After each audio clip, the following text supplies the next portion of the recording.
নমস্কার, কেমন আছেন সবাই? সঙ্গীতার গল্পকথা নতুন আরও একটি ভিডিওতে সবাইকে স্বাগত। আশা করছি যে যেখান থেকে আমার ভিডিওটা দেখছেন সবাই খুব ভালো আছেন। আমরাও খুব ভালো আছি। দেখতেই পাচ্ছেন সকাল সকাল জমজমিয়ে বৃষ্টি শুরু হয়েছে। তো কী আর করা যাবে, সকাল থেকে এই আকাশের মুক্ত ভার একদম বৃষ্টি দেখে মনটাও ভালো হয়ে গেল। তো সংসারের কাজ তো আর থেমে থাকবে না, সংসারের কাজে তো লাগতেই হবে। তো ওই জন্য শুরু করে দিয়েছি সংসারের কাজে। সকালের চাটা সমস্ত কিছু খাওয়া দাওয়া কমপ্লিট হয়ে গেছে। এখন এই বেড কভারটা চেঞ্জ করে বিছানাটা একটু গুছিয়ে নেবো। আর এখান থেকেই আপনাদেরকে সাথে নিয়ে আজকে ভিডিওটা শুরু করছি।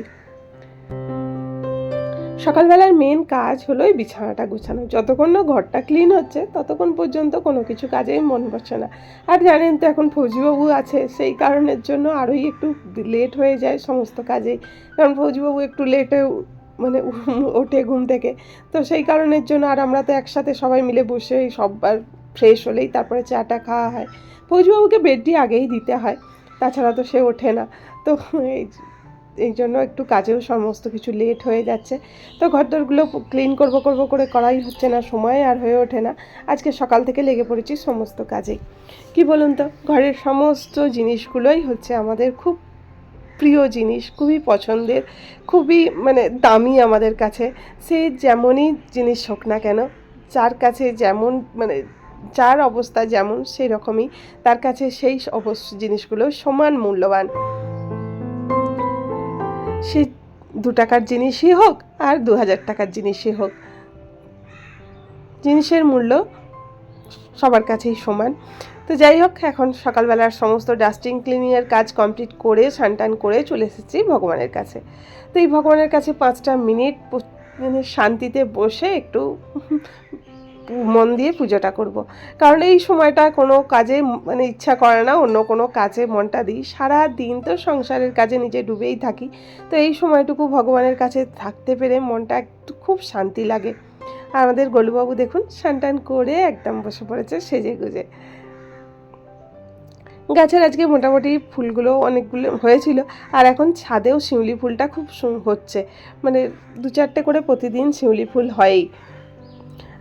আজকে সকাল থেকে একটু ব্যস্ততাটারও কম আছে, সানডে হলেও সেরকমভাবে ব্যস্ততা নেই। কারণ হচ্ছে আজকে একটু মানে হয়তো আজকে বাড়ি মানে সবাই জানেন মানে জ্যৈষ্ঠ মাসের সংক্রান্তি, থাপন সংক্রান্তি বলি আমরা, আপনারা কি বলেন জানাবেন। তো বাড়িতে হচ্ছে আজকে আমাদের ভাত হয় না, ভাত হয় মানে ঠাকুরমশাই পুজো করে যাবার পর তখন ভাত হয়। তো আমার দেশের বাড়িতে ঠাকুরমশাই পুজো করতে করতে 12টা 12:30 তো বেজেই যাবে। তো তারপরে ভাত করার আর ইচ্ছা নেই, ভাবলাম আজকে এই বেলাটা শুকনোই খাই। এতদিন তো শাশুড়ির গাছের আম খাওয়া হলো, এবার বাজারের আম কালকে কেনা হয়েছে, দেখা যাক বাজারের আম কেমন হয়। এটা কি বলছি না, বিহারের আম তাই না? ওরা বলতে পারছে না, আমের নাম নাই। বিহারের আম, কৃষ্ণনগরের আম, মালদা, হ্যাঁ ওইসব পাওয়া যায়, এখানে এরকম নয়। বলে আলাদা আলাদা নাম বলছে ওরা।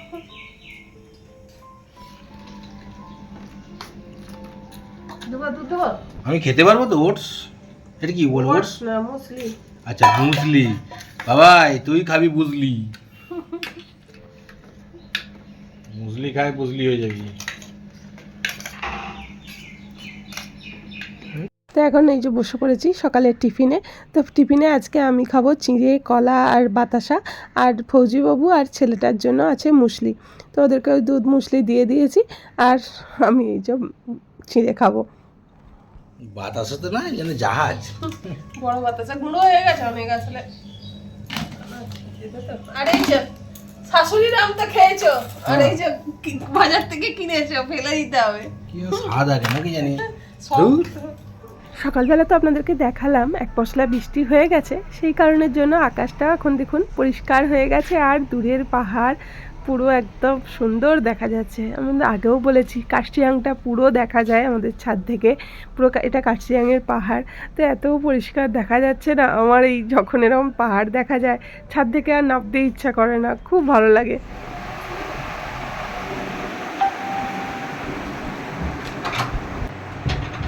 কই গো হলো তো রেডি? তুই ওর হেডফোন লাগিয়েছিস কেন? তো ওটা ওর রাস্তায় বেরোলে চলে। রেডি হয়ে গেছি, এখন কোথায় যাবো না যাবো সেটা ক্রমশ প্রকাশ্য। দেখতেই পাবেন আপনারা।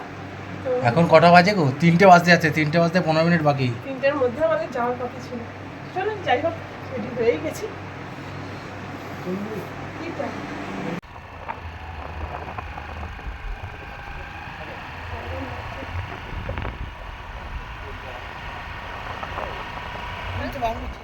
এই যে বেরিয়ে পড়েছি আমরা সবাই মিলে। ওই যে আগে যাচ্ছে আমাদের, এক বলেছিলাম আপনাদেরকে আগে, এক দাদা এখানে থাকে বাগডোগরায়, তো ওই দাদা ফ্যামিলি নিয়েছে, আর আমরাও আমাদের ফ্যামিলি, আমরা একটা গাড়িতে, ওরা 4 জন। তো সবাই মিলে একটু বেরিয়েছিলাম।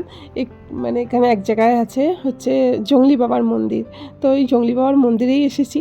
আর দেখুন এখানে বানরটা কি প্যাকেট থেকে বার করে লাড্ডু খাচ্ছে, কি ভালো লাগছিল না দেখতে।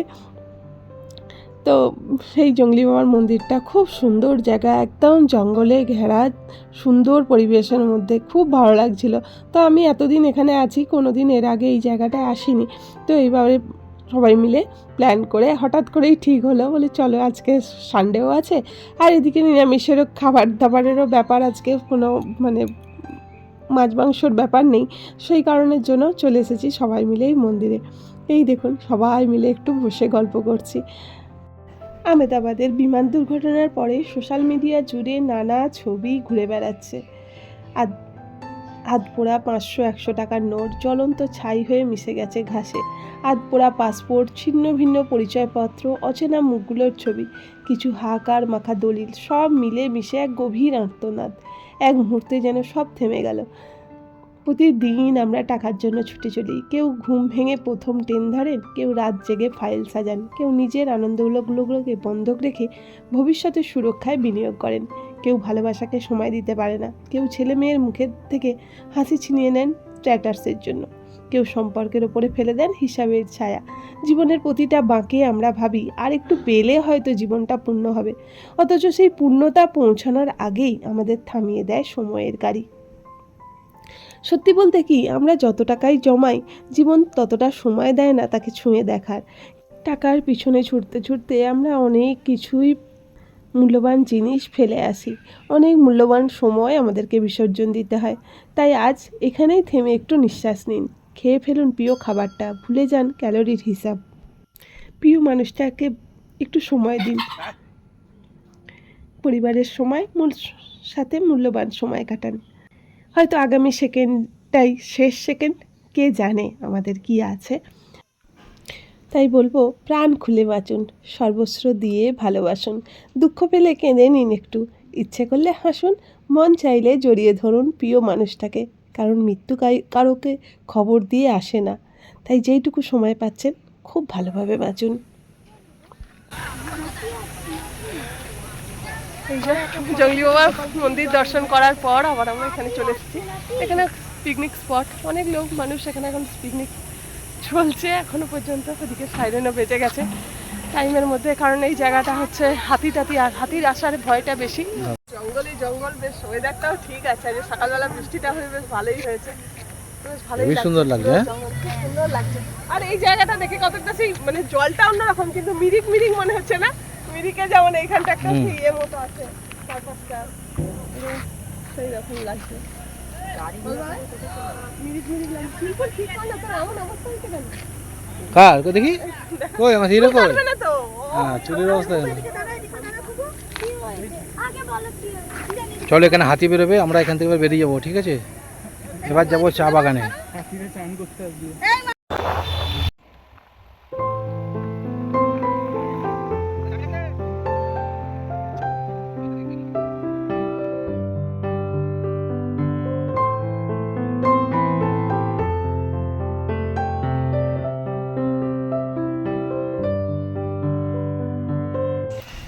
ক্রমশ আমাদের ঘোরাই হচ্ছে, মন্দিরের পর পিকনিক স্পট, এখন চলে এসেছি চা বাগান। দেখতেই পাচ্ছেন ফুজিবাবুর অবস্থা আজকে সারা মানে সেই দুপুর থেকে এই চলছে, ভালোও লাগছে আজকে, মানে দিনটা বেশ ভালোই কাটছে, সবাই মিলে একসাথে বেশ ভালোই আনন্দ হচ্ছে। দেখতেই পাচ্ছেন এখানে চা বাগানটা এত সুন্দর লাগছে, মানে চারপাশে পাইন গাছ, পুরো খুব সুন্দর, মানে শাল সেগুনে ভরা গাছ। তো ওয়েদারটাও খুব সুন্দর আছে, একদম খুব ভালো লাগছে বেশ। কেমন লাগছে তোমার ফৌজিবাবু? ভালো লাগছে, ধরো অনেক কান হলো পেটে খিদে পেয়ে গেল, চুয়াই ডন। চলো। বেটা তো আজ কিছু বলে না, কি রে তোর পেট্রোল আছে এখনো? তোর আজ তেল শেষ হয়নি, কি ব্যাপার? যাই এবার বাড়ি ফেরার পথে, এবার বাড়ির দিকেই যাব। তো চা বাগানের মধ্যে সবাই যে যার মতো করে একটু ছবি তুলে নিয়ে এবার বাড়ির পথে রওনা। তো বাড়ির পথে তো ঠিকই করেছিলাম যে এখান থেকে আমাদের বাড়ি আমরা ক্যাম্পে চলে আসব, কিন্তু এই দাদা তো একদম, ওরা তো সবাই মিলে খুব জোর করে না, মানে ওদের বাড়িতে রাতের ডিনারটা কমপ্লিট করেই তারপরে যেতে হবে। তো যাই হোক, দেখা যাক কি হয়।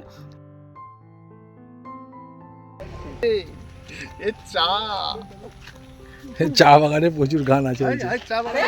তুমি তো আগেই খেয়ে নিলে গো, খাবো না খাবো না। হ্যাঁ, কি ব্যাপার?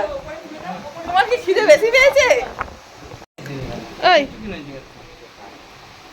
তুই কি বলে, তোকে কেউ বলা হয়েছে যে খা? হ্যাঁ, তোর আজকে দিনটা কাকে দেখে উঠেছিলি বাবাই? সকাল থেকে লুচি খাচ্ছিস, তোর মুখ দেখেছিলি?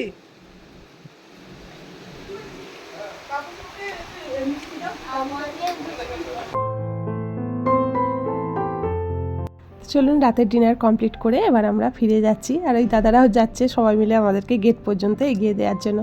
আজকের মতো এখানেই বিদায় নিচ্ছি। সবাই ভালো থাকবেন, সুস্থ থাকবেন, দেখা হবে আবার একটা নতুন ভিডিও নিয়ে। আমার ভিডিও ভালো লাগলে অবশ্যই একটা কমেন্ট করবেন। টাটা।